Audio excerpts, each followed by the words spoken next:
Have you ever had one of those days or weeks or months where you feel like you try and you try and you try and you try? No matter how hard you try, you are losing. And you feel that way with your homeschooling. My friends, I think we've all felt that way. And that is what we're going to talk about today. Those days when it's hard and we wonder if it's even going to make a difference. My name is Janae Daniels. I'm a wife, a mother of 6, and a former middle school teacher turned homeschool mom. I have kids in their 20s and all the way down to elementary age and everything in between. And in 2020, I withdrew my remaining 4 kids from public school to start homeschooling. And it was a really rough ride at the beginning. Well, now I'm here to help you transition and take the hearts and minds of your kids back. So welcome to the School to Homeschool podcast. Okay, y'all, I have to be honest. The last couple weeks have been really tough in parts of my life. And in other parts of my life, it's been a couple months that have been really tough. I will just share with you.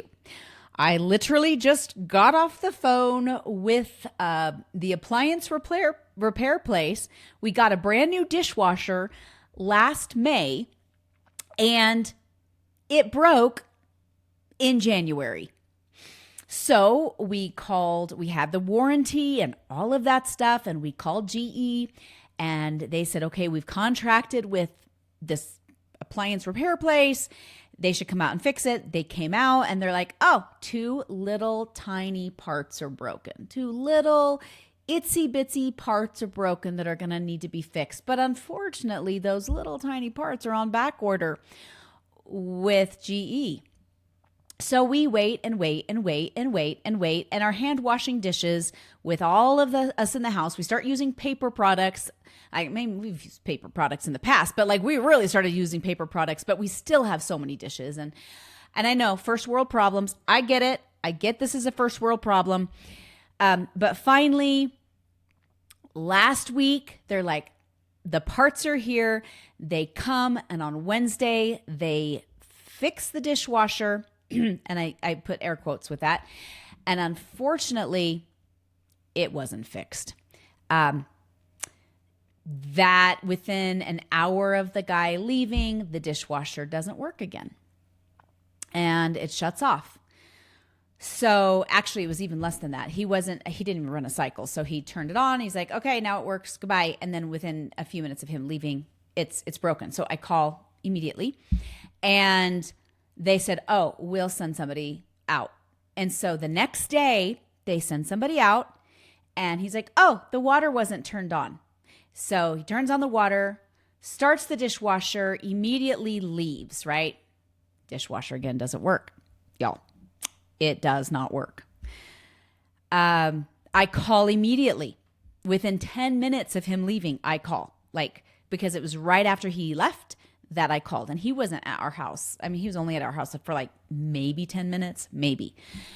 So the place is like, we will call you back. Well, they don't call us back. And I have a super busy day and a super busy next day. So I call this morning, and lo and behold, they're like, oh, well, the repair person said that your dishwasher was fixed. We don't have any record of you calling. I'm like, oh, I have records of me calling. And they're like, unfortunately, your case is closed. So you have to open up another case with General Electric. So my husband calls to open up another case. And did I mention that we have hardwood floors on our main level that were completely destroyed by the flooding of this dishwasher? So those are ruined, and we have to deal with that. And at the same time, we don't have a dishwasher. That works. And I am up to my eyeballs in dishes and frustration, if you can't already tell. We have to open another case with General Electric because they claimed that the case was closed according to the repair place, but unfortunately the repair place wasn't competent and didn't actually fix the dishwasher, nor did they call us back when we tried saying it's still not working. It's not draining now, and it won't even start up. It starts, blinks, and shuts off. Anyway, so here I am thinking about life And I had intended on doing a whole different podcast episode on something else when I'm dealing with this. And last week I was talking to a mom who started homeschooling last year, and she called and she just cried and said, I feel like a failure. I feel like I'm not doing enough. And no matter what I try, it doesn't work. Like, I just feel like I'm losing. And so I asked her a few questions. I said, how are you doing? She's like, I don't know about academics, and I kind of feel like I'm doing school at home a little bit, and we're doing the bare minimum, and it still feels like I'm worried about all these things. And what if I'm not doing enough? And I try every day. I try and I try and I try and I try. And I'm so frustrated. And I think we all have days like that. I don't ever want to give the impression that my homeschool is a perfect experience. There are so many frustrating days, right? We are parents living in a world where there's things that happen and rude people and, all these things. And we're just trying to do our best to get along. And I think that's most people, right? Most people are just doing their darndest to survive, to do okay. And as moms, we get really hard on ourselves and we're like, I'm a loser, right? And there have been so many days that I'm like, I am so frustrated with my children. And what if I'm not doing enough?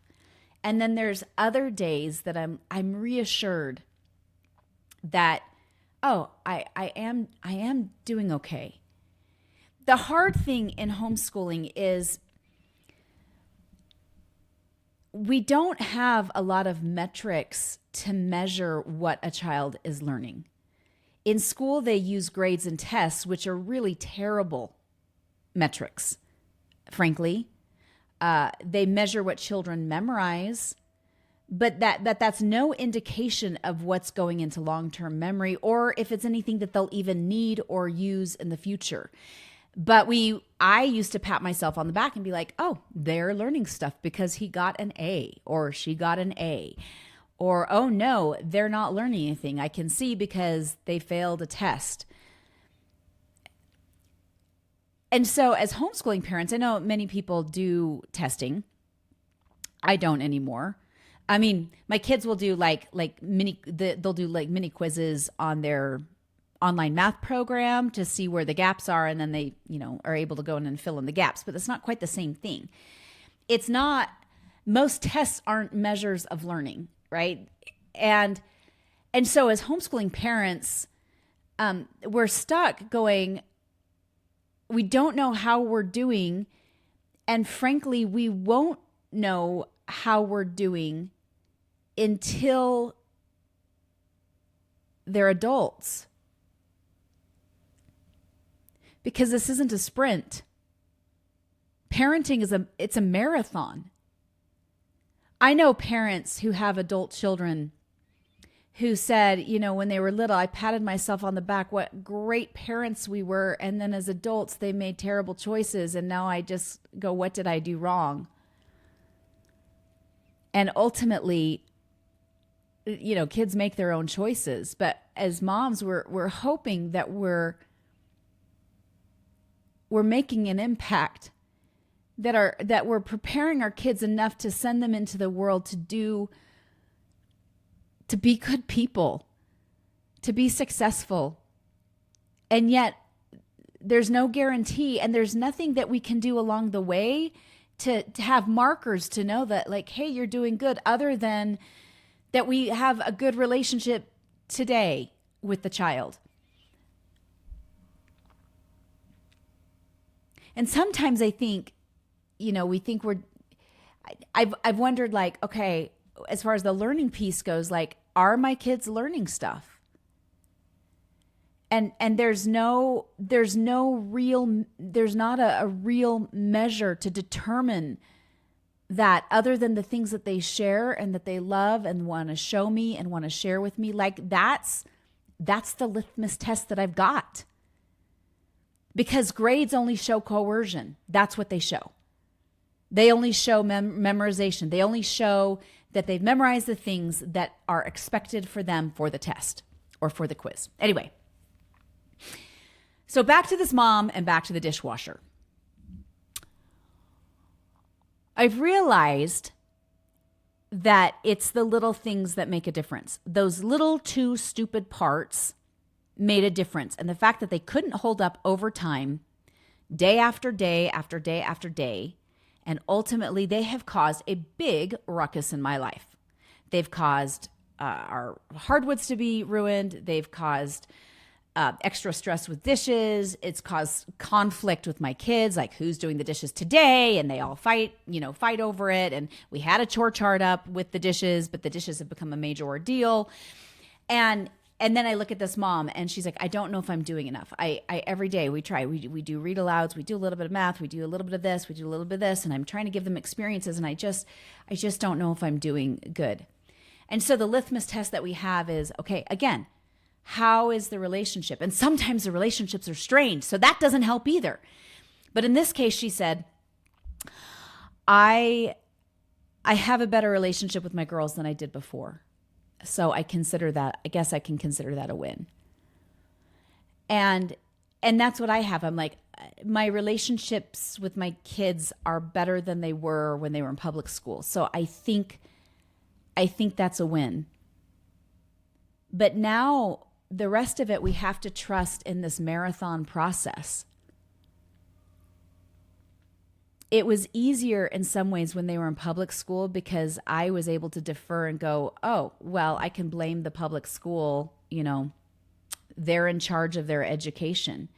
But when we take over the education ourselves, I think we get really hard on ourselves.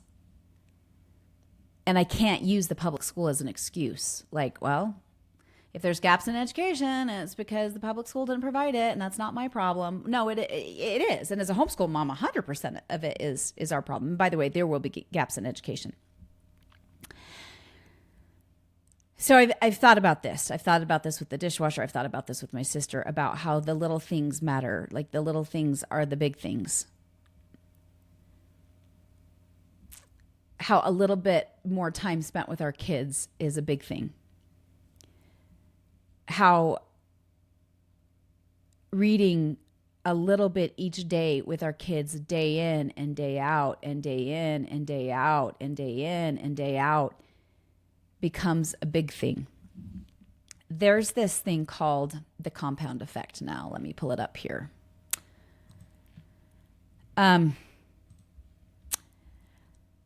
A man by the name of Darren Hardy wrote a book called The Compound Effect. I read it several years ago. I actually met with Darren Hardy. He's a nice guy. I didn't meet with him. I met him. I got his autograph on my book. But essentially, the basis of the compound effect is the strategy of reaping huge rewards for small, seemingly insignificant actions. In other words, small choices plus consistency plus time equals significant results. Y'all, we, as I've mentioned just a couple of minutes ago, we're in a marathon. And the one thing that we have control over, because ultimately we do not have control over how our children will turn out. We don't.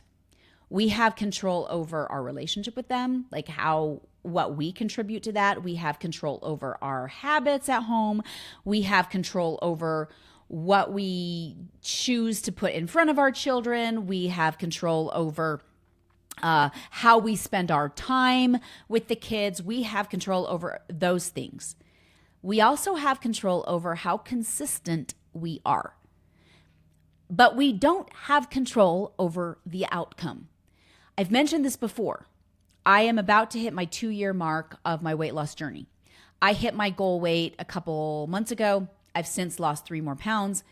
And what I realized really quickly is I didn't have control over how much weight I lost at one given time. Like my body just did what it did. I didn't have control over that. So, if I stuck to my eating plan and my exercise regime, I may or may not lose weight. I didn't control whether or not I did, but I did control the consistency part. And ultimately I got to my goal. It took a long time, but I got to my goal. we as homeschooling moms, we don't have control over the end result, but we do have control over the consistency. And we do have control over the little things. And so I want you, if you are discouraged today and you're like, I'm not winning, I am losing this battle, I want you to know you are not. You are doing legitimately, I say this every single week and I mean it every single week. You are doing better than you think you are. You really do got this. Now, are there going to be weeks that you screw up? Yes. Are there going to be weeks that you're less consistent than other weeks? Yes. But the good news is you can repent and do better. You can pick up today and do better tomorrow. You can pick up today and do better today. We can change in an instant. That's what we can do. And we can be consistent. And the reality is, if we are doing the little things with our kids every day, if we are reading aloud and we are cooking with them and we are spending time with them and we are working on a little bit of math and we're teaching them a little bit of history every day, and we're the things that we most want to teach them, we're teaching them about character and we're teaching them about kindness, and every day we just do a little bit each day. Over time, that consistency will create significant results. It really will. The little things will matter more than the big things. So today, I want you to know that focus on the little things. And if you need to change and do better with consistency, then change. You can. I give you permission. You can change right now. You can do better right now. I'm sorry if this comes across as a little bit of a rant today. It's been one of those days. Like I said, we're 3 months without a dishwasher, and I was working on the dishes this morning with one of my kids, and I thought about this mom, and I thought about the dishwasher, and I thought about that stupid little part that over time broke. And that little thing made a big difference. It goes on the flip side too. The beautiful little things make a big difference. I want to read this poem. I've read it before. I want to read it again for you today. Again, today's a shorter episode, but I just wanted you to know that you're doing better than you think you are. The Little Things by Julia Carney.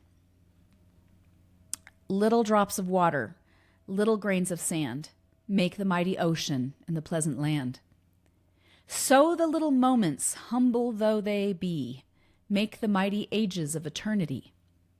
So our little errors lead the soul away from the path of virtue, far in sin to stray.